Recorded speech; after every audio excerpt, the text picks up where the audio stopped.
I know this thing is on, and I know that you can hear me. Nursing and healthcare needs advocates and activism. So what are you waiting for? Let's do the damn thing. So today we are focusing on a critical situation impacting healthcare across Washington state. The contract negotiations and mounting tensions between nurses and major hospital systems. These talks aren't just about pay, they're fundamentally about patient safety, safe staffing levels, and the long-term sustainability of the nursing profession. To give us an insider's perspective on what's happening at the bargaining table and presenting the issues that are driving the threat of a potential strike, and what all this might mean for the community, we're honored to be joined by two dedicated frontline nurses and representatives from the Washington State Nurses Association. We have Therese Hill and we have Kara Yates, veteran nurses that are deeply involved in the negotiation process and other interests related to the direct impact within the workplace and for nursing issues. Thank you both for coming on to the Gritty Nurse podcast. So let's dive right in. First is first. I want to get to know you, and I think our guests should get to know you. So maybe we'll start with you first, Therese. Can you tell me a little bit about your background, what brought you maybe even into nursing, and just kind of why you think this is an important discussion to have? That's a loaded question after 20 something years, almost 30 now, I guess, if I count the numbers correctly. But I came into nursing a long time ago. My brother passed away. And so I just thought that I could be in a space to help. I think the nurses were amazing. And it just, it created a space for me to get back and be part of community. And so, make a long story short, I traveled after my first 2 years at Seattle Children's Hospital, went through a lot of stuff, 9/11, ended up coming back and traveled that 6 years during that time, came back and kind of started to settle a little bit back in Seattle, which I never thought I'd be there, but I did. And then I just really got involved in knowing a little bit more about how to protect and understand how we can make this world a better place. So I started getting involved in the union. I went to negotiations the last time and really thought that I needed to know a little bit more. And so I observed and then ended up getting on board with the master here. So now I'm round 2 for me. And just, with the state of our affairs these days, I think we're finding it more importantly to, show up in spaces that are definitely a necessity for not only ourselves, but our patients and our community. Yeah, absolutely. I think about just over the last couple of weeks, just the various different headlines that have come out of the US in relation to nursing, in relation to healthcare, and it all makes me shudder. But before I gotta get into that, Kara, could you tell us a little bit about yourself and your background and kind of maybe what led you into some of the work that you're doing today? Yeah. I've been a nurse the entire time at Seattle Children's for about 16 years. Nursing was just kind of always the thing that I wanted to do. My mom literally has an essay from when I was like a second grader that was like, someday when I grow up, I'm going to be a pediatric nurse. Oh my goodness. So it was just kind of always the thing. Like even when I went down other rabbit holes, it was the thing I always came back to as kind of the perfect blend of being able to use like your caring and your heart and also your brain at the same time. It's definitely something that I've thought of as a calling and trying to figure out like how do you reconcile the idea of this thing that you're called to do while also advocating to make sure that those of us who are called to do it can keep doing it, I think has kind of been the thing that has kept me going this entire time and kept me looking for outlets to figure out how to advocate for people. Because it was one of those things where I started fairly early on getting very involved at Children's, like in committees and all of those things, and realized over time that it wasn't necessarily the best way to make an impact. And so then found my way to the union as a way to really impact change at the bedside. And so then this is my 5th set of contract negotiations. That's pretty amazing. And I wish more nurses were called to do work within the union. Some of the comments I've heard here, and maybe you've heard them too, is, for example, when there's an issue and we're trying to mobilize nurses and get nurses involved, and maybe it's different out there in the US, but here, some of the tone and rhetoric, and I shouldn't say all, but maybe particularly Ontario, is, well, that's what the union's for. So I don't need to go rally. That's what the union's for. And it's like, no, like you are the union. Like you make up the body of the union. So it's so important that we all participate. We understand what it is to collectively bargain. We understand what those regulations and rules are and how we can, enforce change. So it's amazing to hear that this is like your 5th go round. So you like Therese said, you are a pro. Yes. So I want to talk about what I've seen recently within the news, this whole idea between the fork in the road. So we've seen some updates about negotiations reaching a critical point, and it's often described as a fork in the road. Maybe starting with you, Kara, can you provide our listeners with the most current status of your contract negotiations, and what are 2 of the most significant sticking points preventing a final agreement? And then definitely Therese, jump in as well. Yeah, so we had this week our 31st and 32nd set of negotiation days.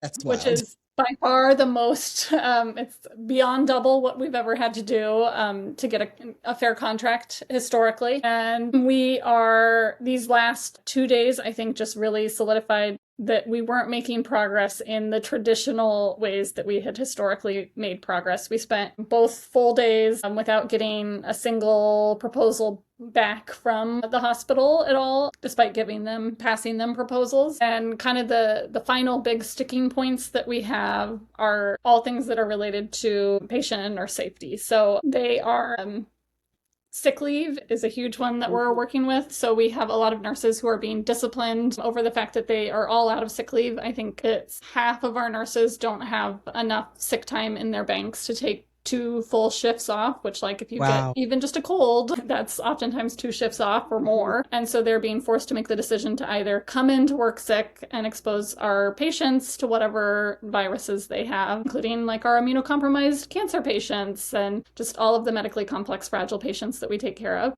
Right. Or get a disciplinary occurrence, like an attendance occurrence on their record, which historically has never been something that Children's has ever pursued as like it's always been like, no, we protect our patients. That's what we do. Even if, nurses knew that sometimes that meant taking unpaid time, but like that was everyone's ultimate goal. So we're fighting to get an increase in sick leave, and simply like not even a very large increase in sick leave, but also more just that returning to the past practice of not disciplining. If you need to make that decision to call out sick when you don't have enough time, or when you're going to use vacation to call out sick instead of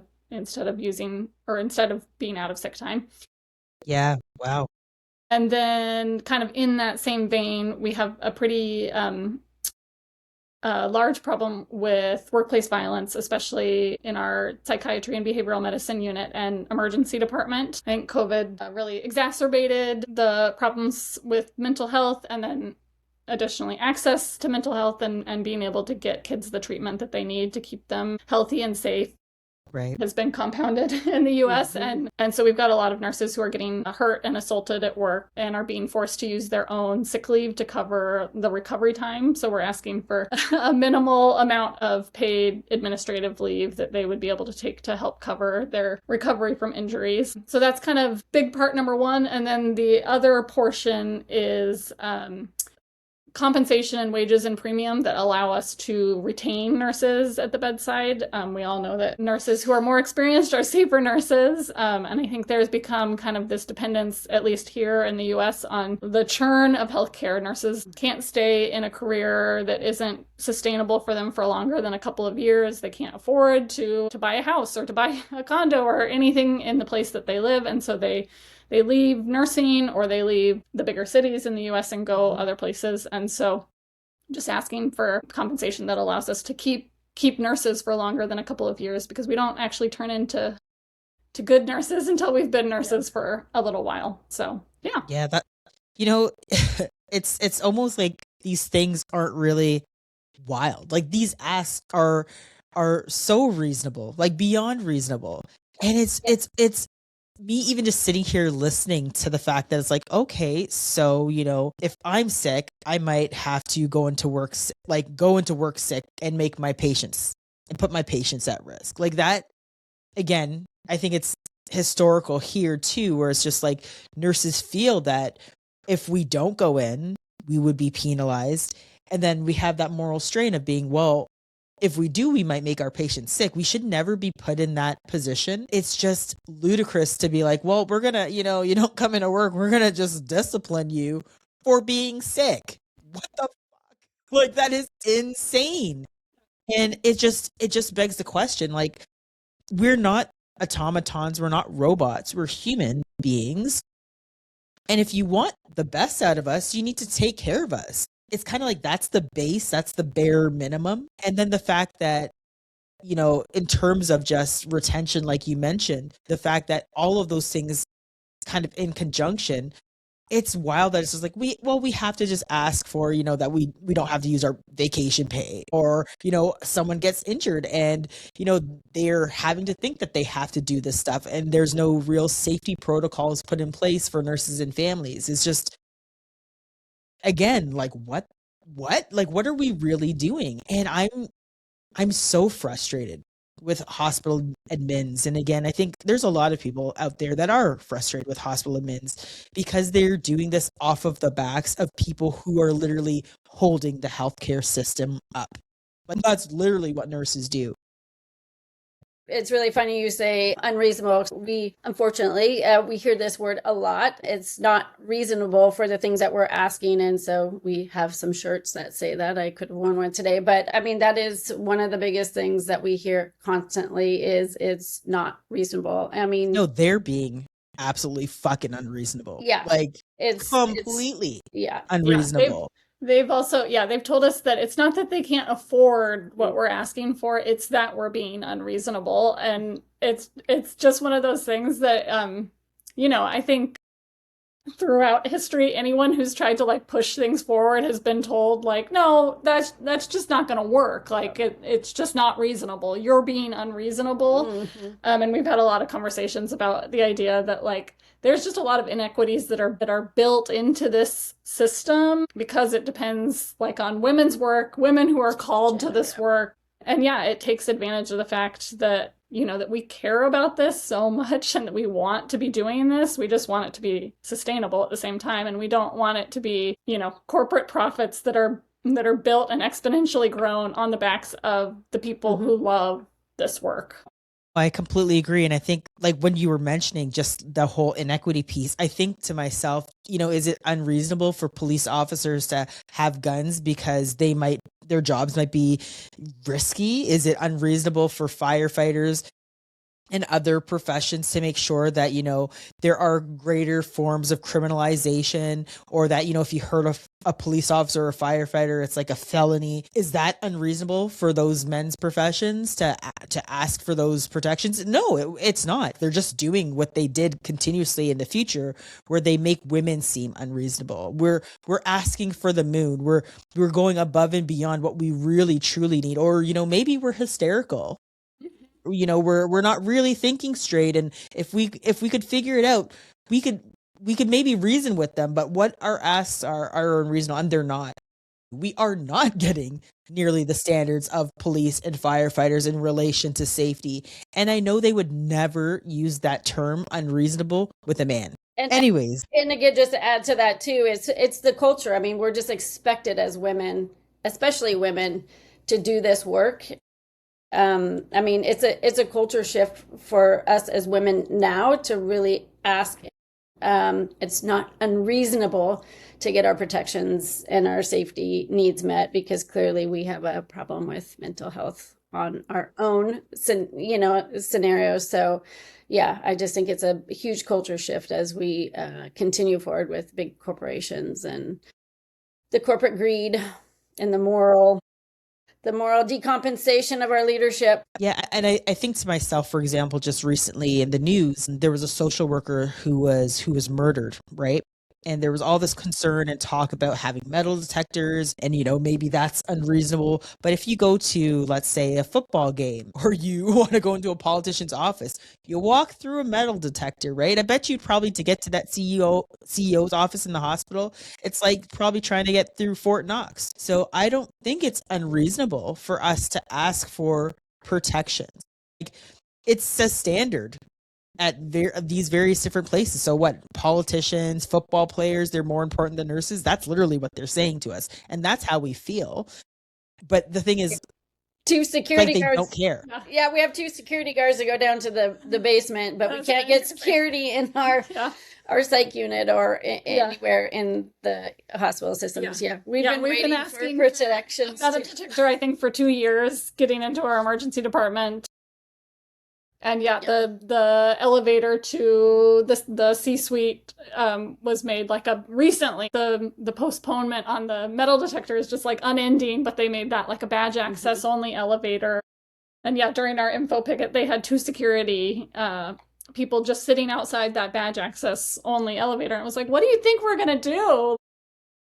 In negotiations as well, we had security there for a bit.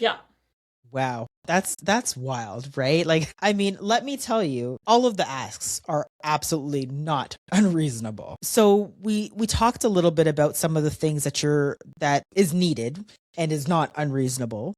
But I want to talk a little bit about, the strike's purpose and impact. Because again, I think people don't have a real clear understanding. They're just like, oh, you're just going out and you're not protecting patients and families. It's like, no, like we're doing this for patients and families. So in relation to the possibility of a strike or significant action, what is the primary goal that the WSNA hopes to achieve with the threat of a strike, and how would this action ultimately benefit not just nurses but patients and communities in the long run? Yeah, I think this is the first time that we've ever made it anywhere near this close. The hospital's been around for 118 years. I think we've been unionized for 45 years maybe. And we've never come anywhere close to doing anything more than an informational picket. So our hope is that still we won't get to the point where we actually need to go out on strike. That's always our goal.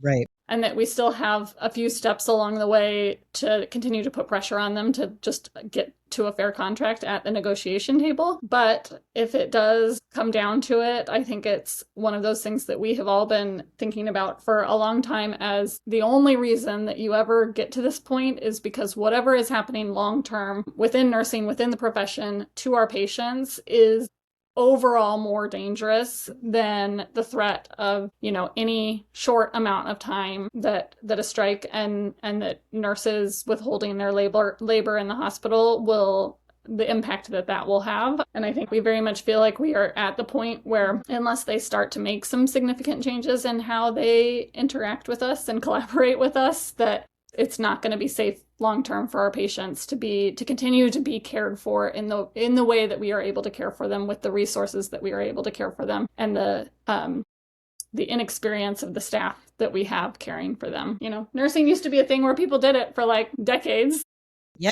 And that's not our experience anymore. Most of our night shift is under 3 years of experience. We have night shift charge nurses who are becoming charge nurses like right around the 2-year mark, which means like you're supposed to be the most experienced nurse on the unit, and they don't even know what they don't know yet at that point. So it's just not a sustainable situation for our patients. It's not a sustainable situation for our nurses. Yes. And it's very noticeable for our families as well. I mean, the system, they have already identified the fact that, it does look different, especially on nights with that inexperience. And we've had a night shift diff that has been there for years, and they are not trying to support that. And I think it's very valuable for our patients and families to, continue to have the experience and the necessary tools to serve our community. And we definitely need to have that experience in there and to support their mental health as they grow, because we can't even do that anymore. So it's a hard one for new nurses coming in to have to step into this, because there are very much a lot of new nurses, very many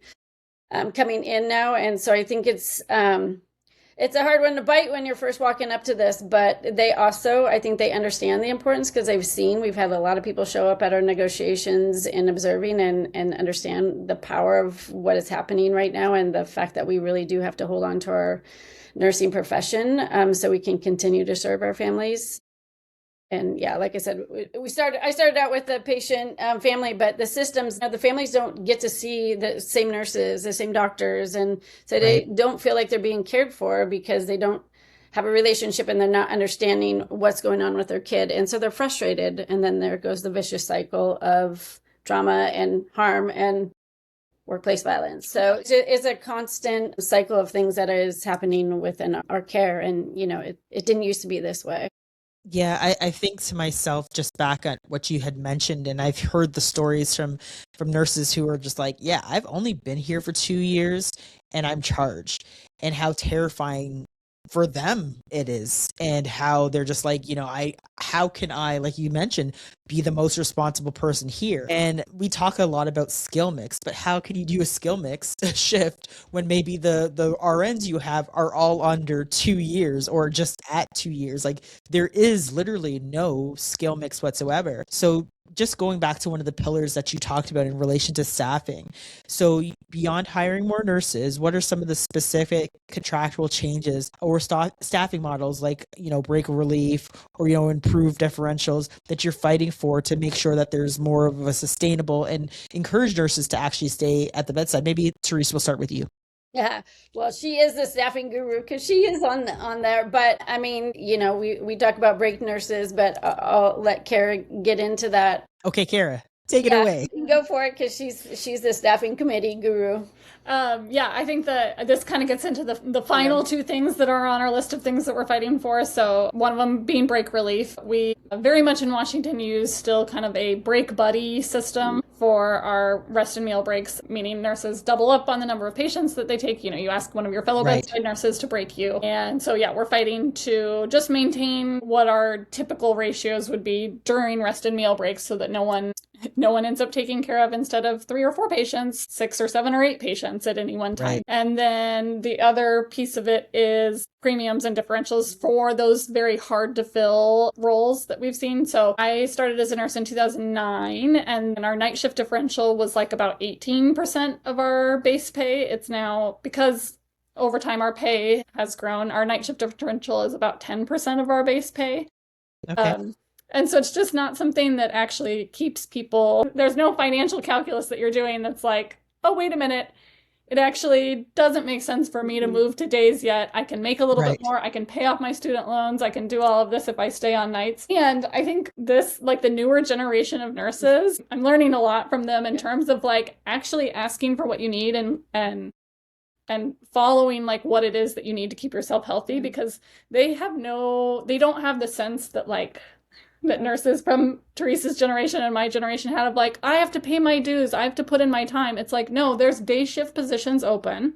So I'm going to move to days. I'm not going to do this thing where I just tough it out because that's what people expect me to do. And so unless there's compensation that actually makes it make sense for them to do that, they're not going to do that, especially with all the research that's out there on what working night shift does to your health, to your body, to your life expectancy, to your safety when you're driving home the next morning. So I think I don't want to say that they're smarter than us, but they're certainly more in tune with actually doing what they need and what's going to be healthier for them and taking care of themselves. Yeah, I think and they leave if they don't get a night shift position. They leave. And it's easy to go down the street and, get something different. So we have to make... and I've seen that too, where they're just kind of like, this is what the normal is? No, screw that. I'm not doing that. That's insane, right? Yeah. And I think that energy is good, right? We need that energy, because maybe that also takes some other nurses to be like, okay, maybe that nurse is right, that this should not be the status quo. And I think you're already moving towards that. I want to circle back to workplace violence and talking about like, what are the things that we need? Healthcare is reactionary. We know this, right? They just wait for the worst of the worst to happen. Then they put out their prayers or their sorries and their prayers. And of course, that's not ever enough. What are some of the things that you both think are things that are needed to keep nurses safe? I mean, I would say there's differences in security, but security presence is in certain units is definitely something that a lot of our staff would appreciate. That being said, also, I mean, when we're caring for families outside of the psych unit, I feel like there's still some traumas and some harm and some, issues that are created. And we, unfortunately, as the bedside nurses, get the brunt of that. We're like the bad mom. But, we do need some resources at that time. And especially the way that our units are set up now, we're very isolated. And so having a big bigger presence of, some support staff that is there to, not allow certain conversations to be had, which can lead to bigger issues and whatnot. But yeah, I'll just say in like the ICU, yeah, we need a better presence of people who can de-escalate things with that skill, not just, oh, I'm security and I come here and, de-escalate things, but we really need to be building our relationships with our family, and that takes time, and really growing our programs, our families and our nurses to be able to have these times to do that. It's just, unfortunately, now we don't get that time anymore. So I think that's a huge problem. I don't always want to bring security or police or anything like that into things, because that just creates more harm, but just really having the resources to have somebody else to talk to, and just having a space to be able to work on those conversations. But yeah, the psych unit is a different space, but also, having the skills, the de-escalation skills and the safety skills in like the ED and the psych unit. Yeah. No what else you could add to that, but I think when we take care of our families, they definitely are less agitated and more trustworthy of us. And so that's right. A bigger system to start out with, but it is the main scenario of what we're dealing with. Right. And Kara, what are your thoughts? Yeah.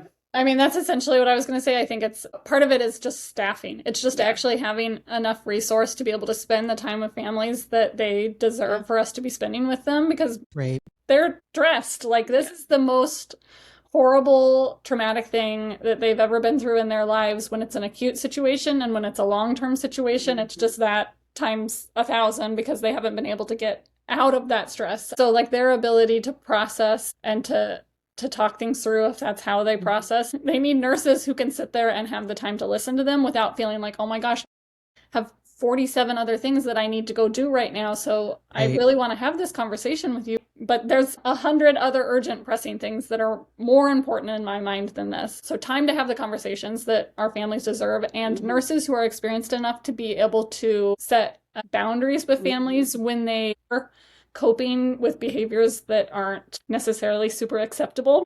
Right. Like nurses who won't just be pushed over by that or scared by that, and who have the ability to say, you know what, I understand that what you're going through right now is incredibly stressful, but it's never appropriate to talk to another person the way that you just talked to me, or, to ever put your hands on me when I'm trying to take care of your child. And I'm still going to do my absolute best to take care of your child in the very best way that I possibly can. You haven't scared me out of your room or anything like that, but my expectation is that you will never do whatever you just did again. So that we can set ourselves up for success. We can set up other people for success, because otherwise I think as nurses, we tend to be caring and want to give people the time and allow them to cope and process the way that they need to. But sometimes they also just need some of their behaviors kind of checked and put in place. So I think along with that too, just as a nurse and a skilled nurse, and, walking in, and I like to teach new nurses coming in, is really walking into a room and understanding or trying to sense what is out of balance here. What can we do to create a space where we can really work together to help what's going on in the now? And that takes time and effort and skill, and on everybody's part. These people see so many people throughout the day, and really advocating for these families day in, day out. Again, nurses don't have that time, and we are the ones that are getting the blame for all these things, and really having our families understand that. And I think they do, but again, like having a teenage son, you get put in these spaces and you're the one that they're going to put the blame on. And so it's tough, and we need others to kind of tap us out a little bit, and or come in and work with us to make it better, or help our other patients, so we can do that. But yeah, I think again, the support needs to come from management and leadership as well. Yeah. And we have to I'm a very strong proponent of taking a no nonsense kind of approach, that it is never acceptable to speak to anybody, like understanding, yes, that they are coming to the table with, that vulnerability of having a family member who's very ill, maybe not understanding the system, understanding that there are outside pressures that might have, created the situation that they're in, just thinking about all of the various different determinants of health, social determinants of health, but also understanding that you probably wouldn't talk to your dog that way. Like you probably wouldn't talk to your wife or spouse that way. And just demanding that respect, that because at the end of the day we are professionals and we are trying to do our best. Like, I think people need to understand that as nurse, no one really, well, yes, there are some people, but very few and far between. Most of us come in with the keen sense of ensuring that our patients leave better than what they've come in. And we want to do a great job. I can't think of any nurse that I've ever met that are just like, yeah, I want to do a shit job. I'm just checking out, whatever the case may be. Yes, maybe they do exist, but I think for the most part, the majority of the nurses that I've ever encountered, they really just want to help. That's it. But we also have to be hyper aware that we need protection, and also aware that we cannot be somebody's punching bag ever. Our job as a nurse is to ensure that we take care of our patients and families, not to be abused by them. So again, you're right. We do need to be able to set strong boundaries if it does happen. So they are very well aware that, speaking to a nurse or harming a nurse in any way is completely unacceptable. But two, I think we need stronger legislation that deter people from doing it. Because I would say that most likely people won't end up fighting a police officer because they know that they will go to prison. They're just like, yeah, I'm not going to take this risk because I know that if I talk in this manner or if I act in this manner, that my actions can be criminalized, where they don't feel that same sense of when it comes to nurses and some other professionals as well. So I feel like there's a lot more that needs to be said from leadership, from policy, from political standpoints, that there has to be something more to ensure that when somebody comes in on their worst day, that our whole idea is to ensure that we're trying to help them, not harm them, even if there is that confusion, and that hitting a nurse, fighting a nurse, swearing at a nurse is never acceptable. Period. Let's talk about looking forward towards what the future is, what we hope to see. How do you think, from your perspectives, that we can get the general public involved, whether that's, support the WSNA as nurses right now, or what are some of the things that you think policy and decision makers need to know, both at the bargaining table and at the broader legislative context, especially regarding those key initiatives that we kind of touched on at the top, those three key things? What do you think that people need to know? This one I love because I think this is the hardest part. I think there's a lot of people who don't know what to do. So there's different avenues that you can take to figure this stuff out. You can go do policy. You can go talk to people on the streets. You can, there's many things to do and be active in your local community. And I myself found Nurses Shift Change, which really activated me because it's not in my work environment and or my union environment. So I'm able to do things kind of grassroots, and I've learned a lot from different people. And I think the biggest messaging going across the board is really all of us nurses have to get on board with the same ask from people, especially our legislative, because they don't know. They feel like we're unorganized and we don't know what we want or don't know what we need. And so we have to narrow those things down to a few things, two or three things. And of course we have to have money to do that. And so you have to throw a PAC in there too. So you got to get people to organize and give, money to the PAC, because we really need people to kind of, search out who's around and who's doing the things. And there's so many things you can do. As union members, we go down to lobby day. And so, fighting for certain things that, are on the plate. Right now, we don't have any money. So we have to do little things that don't cost money, but can make a bigger impact. But like Kara and I were talking before, it's really about showing up and learning, I think, is the biggest first start. And from there, what do? You go to your Million Nurse March in May with Nurse Shift Change and learn some things, because I think it's about uniting right now for nurses and really building this unity together and really solidifying who we are as a profession. And our culture is changing with these big corporations, so we really have to stick together and empower people to do things that they can do that is their number one thing. Maybe it's not going to protests or marches or anything like that, but it's speaking to your local legislative people but yeah, just as far as community goes, I just talk to everybody and I'm like, hey, do you know what's going on really you have to know this is our community. Right. Having conversations. I was just at a Christmas party and was talking to a bunch of artists that were there, and they're like, oh, wow, I had no idea. And it's like, yeah, you're part of our community. We really need your support, and, come and understand what's happening. And, we want you to be, in the know. I think knowledge is power. Yeah. Care, anything that you'd like to add? No, I mean, that was great. Yeah, I think, we talked a lot about just show up, figure out how you can show up. That looks different for different people, both from a time constraint in your life and how able you are to show up, but figure out just one way that you can show up as a person and talk to people, be willing to tell people. I think a lot of the general public out there that does not understand nursing does not actually know what we do, which is always, I think, wild for nurses, because we think that it's so self-explanatory. And that people shouldn't, that people shouldn't need to be told what we do, but people don't know. They don't know what it's like. They don't know what pressures we're facing and what we're trying to do to fix them. So just talk to anyone you can about what it's like to be a nurse, because the more you talk to people, the more they talk to other people, the more they put pressure on legislators and policymakers and everyone for us. So yeah, just doing anything that we can to explain to people what it's like to do this work, I think, is important. You're 100% right. The Gritty podcast, because I learned so much from, really it's, some of the things we don't know in our own spaces that, we can educate ourselves on. So really, educating ourselves along with educating others. And I think really having these conversations on a daily basis is really important. Some of the things that we tried to do at work is have these conversations, but everybody's so scared to talk about politics. But really, again, as we say, nursing is politics. I mean, we're dealing with people, and we really have to be mindful of what's ahead of us and how we're going to support our people in our community and ourselves to maintain where we're headed. Absolutely. So I think there's so many different avenues, but yeah.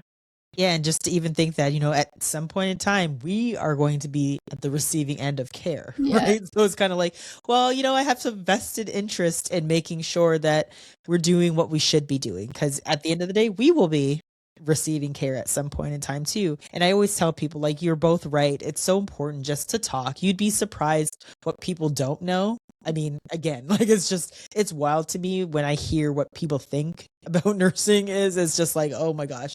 Okay, let me tell you, that's not what it is. But I think it's so important that we have those conversations, and that you're right. Whenever we have the opportunity, that we talk, we tell them what we're doing, we tell them what we're facing, we tell them the challenges, we tell them the successes as well. But it's important to just have that conversation. So before we go, I have two questions. I'm seeing the time. I'm trying to be mindful of my own schedule. But what if you don't secure a contract? Quickly. Boy, I don't know that I've even thought that. So there's a lot of legal stuff that goes into that, in terms of stuff that honestly I'm not even that familiar with. Basically, in terms of if something like a strike doesn't move the needle on getting us a fair contract, the employer is allowed to do things in terms of offering a last best and final, and things where we would actually reach impasse, and then have to figure out, get higher sources arbitrators and stuff like that involved. So I am very hopeful that that is not a point that we will ever reach, and we will figure out how to find some common ground, because I think my call out there is just to there's a lot of decision makers who are sitting on their side of the table, who are sitting in their rooms, who do care about the exact same things that we care about. Right. And so if they can do anything to kind of turn the tide on really the corporatization of healthcare that we're facing, because they care about patients too. I don't think that anybody who's sitting at that table or in that room are bad people who don't care about what we do. And so just figuring out how do we link ourselves together to realize that we actually are in this together, and we care about the same things. The moral compass. Yeah. And the caveat, too, is we are getting a new CEO. So we were trying to get things done before the new CEO came in, which will be another added into complication. But it's always fun to have a new CEO. With that, is there anything that we might have missed or not touched on? I mean, honestly, for me, I think I keep bringing up the, the moral compass. We're in a space right now where we really have to, kind of lead the way and get our leadership to also be in that, and not, I don't want to say bow down, but really bow down to what is happening. And I think we are in the right space to do that. And if we don't do it now, it's just going to get worse for us. And I really hope and pray that this, as our union goes forward with our institution, that we can make a good choice together. Yeah, I hope respect so them so much more. Yeah, no, I hope so too. And I think that, like you said, we all have work to do. We're all rolling up our socks and doing what we can in our various different roles. And some people want to be loud and some people want to do things quiet, and that's still fine. But again, I think as long as we're kind of marching to the beat of the same drum, I think it's important that that's how change actually works, right? Having unity, having a strong voice, and also showing, like you said, like we all have a moral compass. Let's just do the right thing. I think there's actually a saying by Martin Luther King. It's something along the lines of there's always the right time to do the right thing. So why not make that time now? Thank you, Karen, Therese, for coming on to the Gritty Nurse podcast, sharing such a clear, direct, powerful look into the negotiation, the critical issues that are facing nurses today. Again, I want to thank you for just doing the work that you do. Your commitment to patients and family members is really, truly inspiring, and something that we all should kind of, do a little bit more work towards. Again, it's very clear that, the decisions that are being made now or lack thereof will shape the future of healthcare in Washington for years to come. So again, encouraging our listeners to follow whatever's happening. I'll link the website as well. Check the official newsletters that your organization's putting out, and understanding that the fight for a fair contract is directly tied to the quality of care and how that will impact healthy communities. So again, thank you both for coming on to the Gritty Nurse podcast. And again, where can people find you both? If you have social media, if you don't, it's fine. I have very little personal social media. It's all good. But our WSNA Instagram account is @SCH_WSNA. So that's a great place to look and follow. Thank you again for coming on. And I'm sure we'll have more conversations later. I'm sure we have to find out. I'll be following what happens in the coming weeks. Yeah. Awesome. Thank you for having us. Yes. Thank you for coming. Looking for a great gift for a nurse or someone who needs to learn about nursing? Check out my national best-selling book, The Wisdom of Nurses, Stories of Grit from the Bedside. Thank you so much for listening to The Gritty Nurse with Amie Archibald-Varley. If you're watching on YouTube or listening on Apple Podcasts, Spotify, iHeartRadio, or any other podcast platform, please hit the subscribe button so you'll never miss out on any awesome episodes from The Gritty Nurse. Thank you so much, and stay tuned until next time. Stay gritty.